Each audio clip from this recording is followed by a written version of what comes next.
I never imagined that letting my son's best friend stay with us would turn out to be the decision that saved my life. I'm 45 now, and looking back, it's hard to believe how a series of small moments led to one night that changed everything. It all started on a cold evening in March. My son came home from school, visibly anxious, with his best friend by his side. The two of them had been inseparable since middle school, finishing each other's sentences, spending every weekend gaming in our basement.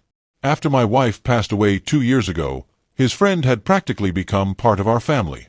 That night, the boy stood in our living room, clutching a duffel bag, everything he owned, and trying not to cry. My son's voice trembled as he explained what had happened. His friend had come out to his parents during dinner, and they hadn't taken it well. There was shouting, threats to fix him, and finally, an ultimatum: be normal or leave. He chose to leave, packed a few things, and walked out while the yelling continued. My son found him sitting alone on a bench near school, scrolling through his phone with nowhere to go. The boy couldn't meet my eyes. He just stared at the carpet and said quietly, "I can sleep on the couch, sir. Just until I figure something out." I didn't hesitate. I told him he could have the spare room and stay as long as he needed. The relief on both their faces broke my heart. No kid should ever have to wonder where they'll sleep at night. Those first few weeks were an adjustment for all of us. Since my wife passed, it had just been me and my son in the house. We'd built a quiet routine, takeout dinners, weekend movie nights, and managing the best we could without my wife's home-cooked meals. Having someone else around shifted the dynamic, but in a good way. The boy was respectful, pitched in with chores without being asked, and more importantly, I saw my son smile more. He insisted on helping, especially on nights I worked late, and began cooking dinner. Turns out, his grandmother had taught him well before she passed. Our kitchen started smelling like home again. He'd leave me plates in the microwave with handwritten notes on how to reheat them. Sometimes I'd walk in and find both boys asleep on the couch, textbooks open in their laps. What I didn't realize then was that this teenager would soon save my life.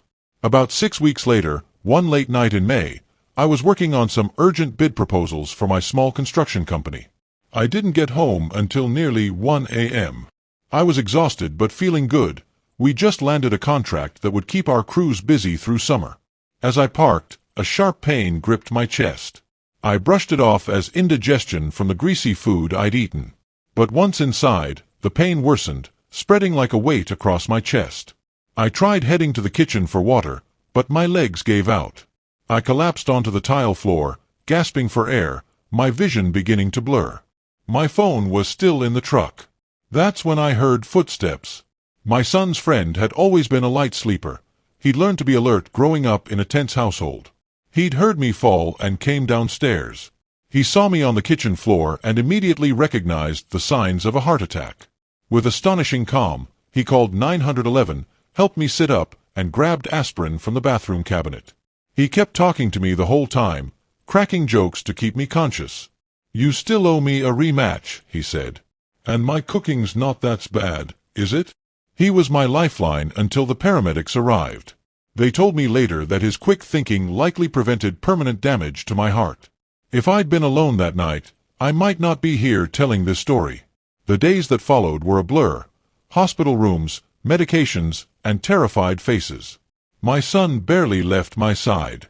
His friends stepped up like family, organizing things at home, calling my sister to help with the business, even notifying my son's school and asking for assignment extensions.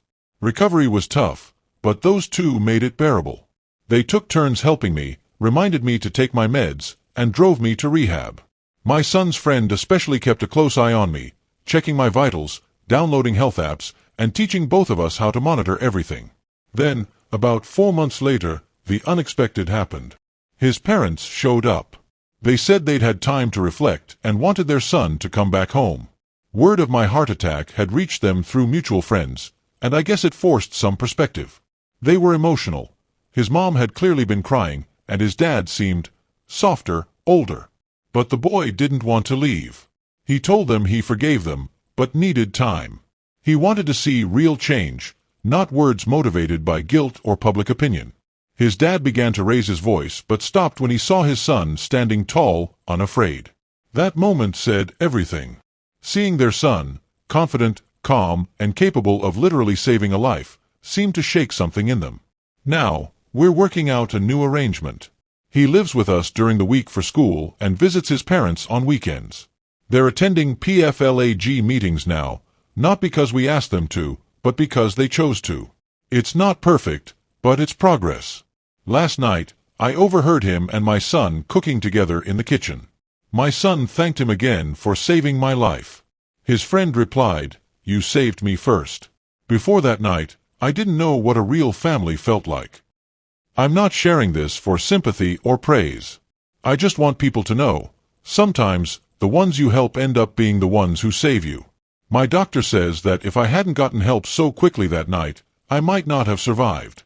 Instead, I'm here, healing, surrounded by a family I never expected, and watching two incredible young men head off to State University this fall.